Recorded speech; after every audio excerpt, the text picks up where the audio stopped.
অথবা আদাব। আসসালামু আলাইকুম রহমতুল্লাহি ওয়া বারাকাতুহু।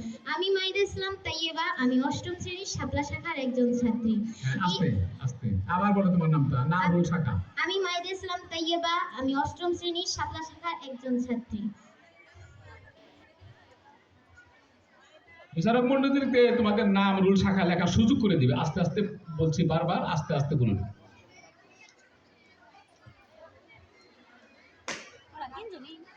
ঠিক আছে, এবার তোমাকে তোমার পারফরমেন্স প্রদর্শন করার জন্য আহ্বান করছি। এই আনুষ্ঠানিক পর্বে আমি একজন শিক্ষার্থী। আমাদের বিদ্যালয়ের নাম টাঙ্গাইল বালিকা উচ্চ বিদ্যালয়। এই বিদ্যালয়টি স্থাপিত হয় 1967 সালে।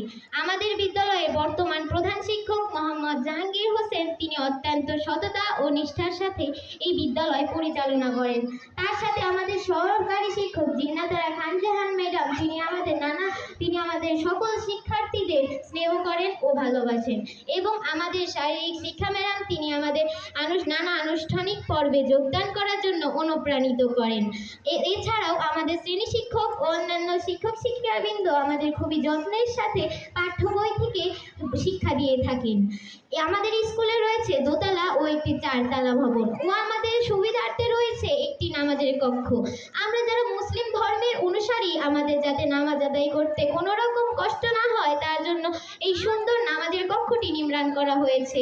আমাদের বিদ্যালয়ে প্রতি বছর শিক্ষার্থীদের বিনোদনের জন্য ক্রীড়া প্রতিযোগিতা ও মিলাদ মাহফিলের ব্যবস্থাপনা হয়ে থাকে। শুধু তাই না, হিন্দুদের জন্য রয়েছে পূজার ব্যবস্থা। এই স্কুলের নিয়ম শৃঙ্খলা অনেক সুশৃঙ্খল। আমি আমার স্কুল নিয়ে গর্বিত। সকলকে ধন্যবাদ মনোযোগ সহকারে শোনার জন্য। আসসালামু আলাইকুম। ধন্যবাদ। একজন শিক্ষার্থীর পারফরমেন্স আপনারা উপভোগ করলেন, এবং এই শিক্ষার্থী বিদ্যালয়ের শিক্ষক, অবকাঠামো এবং শিক্ষকের পারফরমেন্স, এই শিক্ষার্থী যা কিছু উপলব্ধি করতে পেরেছে, বুঝতে পেরেছে এবং এখান থেকে যা পেয়েছে তার সারগর্ব তুলে ধরলেন। এরপর আরো কোনো পারফরমেন্স আছে কিনা? নাই মনে হয়। এর সাথে সাথে মনে হয় শেষ হয়ে গেল। যেমন খুশি তেমন সাজো।